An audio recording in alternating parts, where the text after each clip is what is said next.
नमस्कार, मैं हूं शिव पांडे और इस समय हमारे साथ में है वरिष्ठ पत्रकार शीतला तिवारी जी।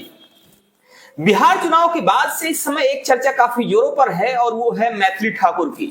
दरअसल मैथिली ठाकुर सबसे कम उम्र की विधायक हैं जो कि विधानसभा में पहुंची हुई हैं और बिहार में उनके जीतने के बाद से कई सारी चर्चाएं चल रही हैं, लेकिन इस समय जो चर्चा सबसे ज्यादा है वो है उनकी शादी की।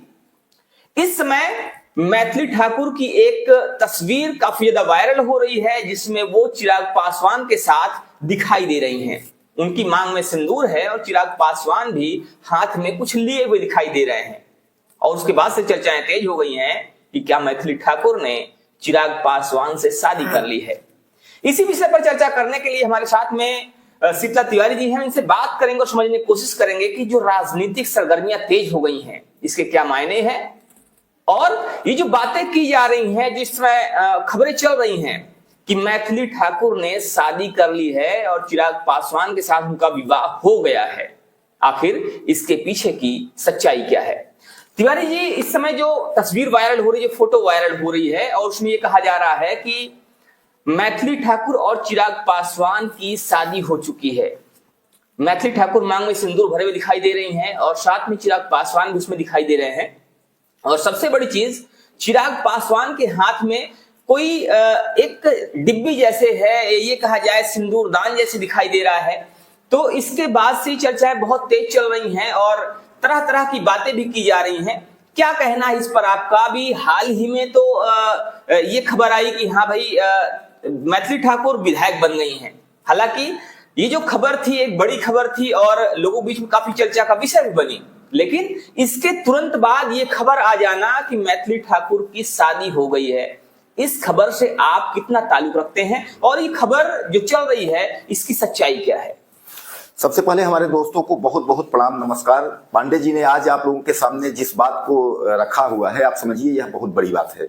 और सबसे बड़ी बात पांडे जी, आप यह मान के चलें कि मैथिली ठाकुर 25 साल की उम्र में जो है वह विधायिका बनी है, अलीनगर सीट से बनी है और यह वही अलीनगर सीट है जहां मैथिली ठाकुर पहुंच करके और एक बयान दे दी थी कि जैसे हम चुनाव जीतेंगे तो वैसे अलीनगर का नाम बदलकर सीतानगर कर देंगे, यानी आदर्श नगर रख देंगे। पांडे जी, इस बात को लेकर के तमाम लोग अटकलें यह कर चुके थे कि देखिए केसारी लाल जिसमें है यानी आरजेडी में और मैथिली ठाकुर, इन दोनों को पहले ही लोगों ने कह दिया था कि ये दोनों हारे हुए प्रत्याशी हैं और खासकर मैथिली ठाकुर को इस बयान से यानी जो अलीनगर सीतानगर वाले बयान से यह कहा गया था कि अब तो चुनाव यह कंफर्म हार जाएंगे, यानी विरोधी इनके पीछे लगे हुए थे। इनका तमाम जो है सोशल मीडिया पे अफवाहें फैलाना, लेकिन उसके बाद जब चुनाव का रिजल्ट आया तो चुनाव का रिजल्ट जो है जिस तरह से जिस वोटों से मैथिली ठाकुर जीती हुई है, तो आप समझ लीजिए कि विरोधी जो है वो उनके छक्के छूट गए। अब विरोधी जो है परेशान है कि क्या करें। अब इनकी रही बात शादी की बात, तो मैथिली ठाकुर की जो शादी की बात, यह पूरी तरह से पांडे जी अफवाह है। इसके पहले जो है पीएम नरेंद्र मोदी के साथ मैथिली ठाकुर का फोटो जो है आपत्तिजनक हालत में फोटो वीडियो वायरल किया गया, जिसमें एक युवक जो है गुजरात से पकड़ा गया। गुजरात की टीम उनको पकड़ करके बहरहाल जो है यूपी या बिहार लाने की कोशिश कर रही है और उसने जो है बाकायदे एडिट किया, यानी प्रधानमंत्री के साथ जो है आपत्तिजनक फोटो इनका मैथिली का। अब उसके बाद दूसरी तस्वीर जो है मैथिली का चिराग पासवान के साथ जो वायरल हो रही है, यह सोशल मीडिया पे काफी तैर रही है। उसमें जो है चिराग पासवान जी हाथ में सिंदूर के डिब्बे लिए हुए हैं पांडे जी, और उसके बाद जो है उनके मांग में सिंदूर है और जिस तरीके से दुल्हन और दूल्हा का जो होना चाहिए वेशभूषा, उसी वेशभूषा में लोग अफवाह उड़ा रहे हैं कि चिराग पासवान जो है मैथिली जो है से शादी कर लिए हैं। अब चिराग पासवान और मैथिली, ब्राह्मण मैथिली लिखती है तो काफी अंतर है। इसके पहले आपने देखा था चिराग पासवान का जो है शादी का जिक्र जो है वह कंगना रनौत से चल रहा था और कंगना रनौत के शादी का जो जिक्र अगर किया जाए तो करीब 2-4 वर्ष पहले जो है, जब आपको याद होगा कि जया किशोरी की शादी जो है धीरेन्द्र शास्त्री से चल रहा था, उधर राहुल गांधी की शादी जो है वो आपके सुशील शिंदे की लड़की से, यानी कहने का तात्पर्य जो है पांडे जी, लोग थोड़ा जिसको अगर पॉपुलर देखते हैं या थोड़ा सा ऊंचाई पे देखते हैं, जैसा कि मैथिली ठाकुर जो है थोड़ा ऊंचाई पे, अब एक जो है सामान्य घर की एक बड़ा नाम बन चुकी है और चूंकि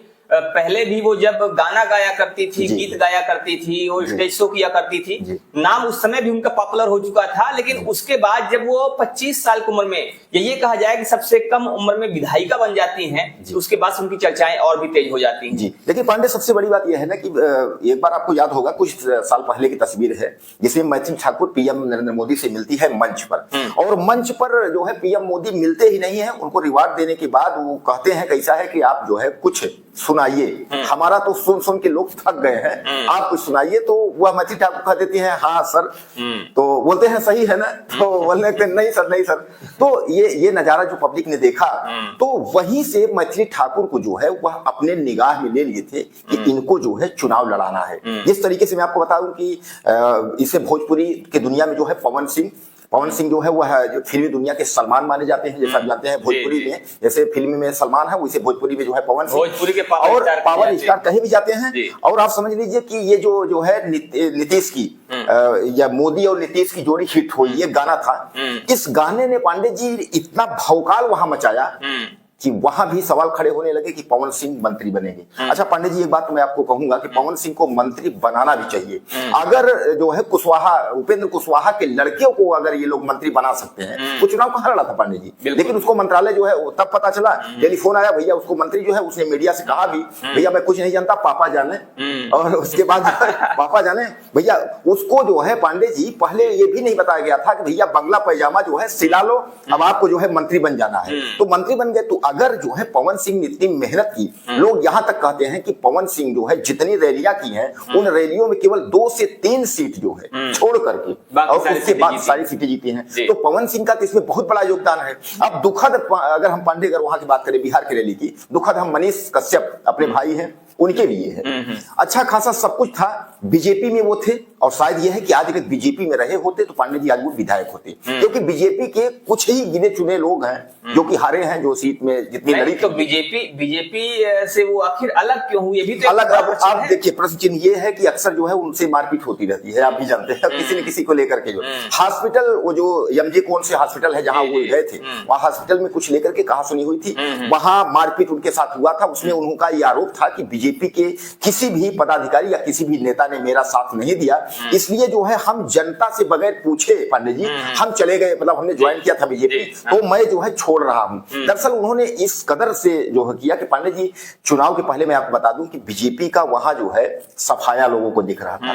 ये लगा था कि नीतीश कुमार का सफाया है, बिहार में सफाया, बिहार में बीजेपी आएगी नहीं।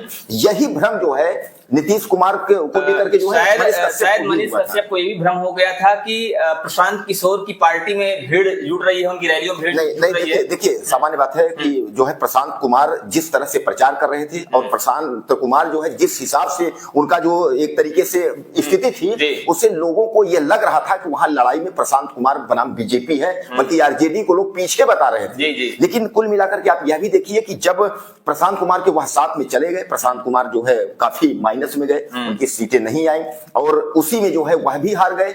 अब देखिए पांडे जी, मेन चीज जिसमें यह है ना कि मनीष कश्यप के पास केवल 2 दल था, एक बीजेपी और दूसरा दल जो है प्रशांत कुमार जन स्वराज, यानी क्या है, आरजेडी में कोई सवाल नहीं है, क्योंकि आरजेडी में उनका जो है जब अगले बार उनके ऊपर जो केस वो था तेजस्वी पर सीधे वो आरोप लगाए थे, वहां पे जाने का सवाल ही नहीं था।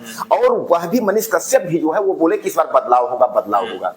तो अब यहाँ तो पांडे जी कुल मिलाकर के तो अब हालांकि हम लोग मुद्दे पे आते हैं, जो हमारे दोस्त जो है इंतजार कर रहे हैं, तो कहने का तात्पर्य यह है कि मैथिली ठाकुर को जिस तरीके से जो है ये बदनाम किया जा रहा है, तो हमारे जो दर्शक हैं, हमारे भाई हैं, यह अच्छे से जान ले, यह जो खबरें जो तैर रही हैं सोशल मीडिया पर, इसका सीधे जो है शादी से कोई लेना देना नहीं है। लोग एडिट करके और लोग जो है बदनाम कर रहे हैं। मैथिली जैसी जो है लड़की होनहार, एक पहले वो छात्रा थी, बाद में संगीत के लाइन में आई, आज जो है मैथिली वह कम उम्र की है और विधायिका बन गई है। लेकिन पांडे जी, सबसे अफसोस की बात यह है कि उसको मंत्रिमंडल में जगह अभी तक नहीं मिल पाया है। लेकिन क्या ऐसा लगता है कि नरेंद्र मोदी की चहेती है? अब इस तरीके से अगर लोग यहाँ भी कह रहे हैं कि सबसे पहले स्मृति ईरानी थी, उसके बाद कंगना रनौत थी, अब कंगना रनौत के बाद क्या मैथिली ठाकुर जगह ले पाएंगे? आपको क्या लगता है पांडे जी इस बारे में? देखिए, अब जैसा कि आपने कहा कि प्रधानमंत्री की चहेती है, तो जिसका गुरु बलवान उसका चेला पहलवान, एक बात कही जाती है। और अगर प्रधानमंत्री जी का ही हाथ हो जाए, उनका हाथ अगर मैथिली के सर पर अगर रख दिया जाता है, या रखा जाता है तो बहुत सीधी सी बात है, कुछ भी हो सकता है। जैसे आपने भी स्मृति ईरानी की बात किया, तो स्मृति ईरानी भी सीधा मंत्रिमंडल उनको मिल गया था।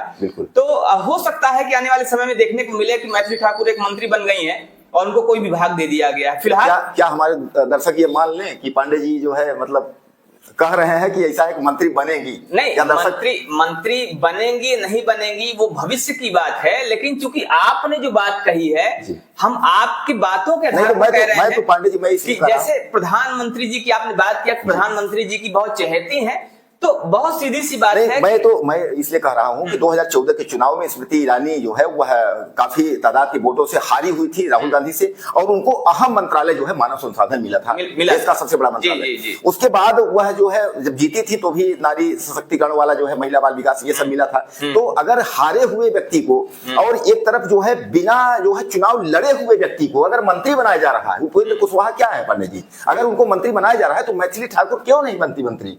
इतने जो है ऐसी सीट से उन्होंने जीती जहां की पहली चीज उनको कुछ पता नहीं था। मैथिली ठाकुर को राजनीति में पहली बार आई है, कुछ पता नहीं था। पत्रकारों ने ब्लूप्रिंट के बारे में पूछा, उन्होंने अनाप-शनाप जवाब दिया।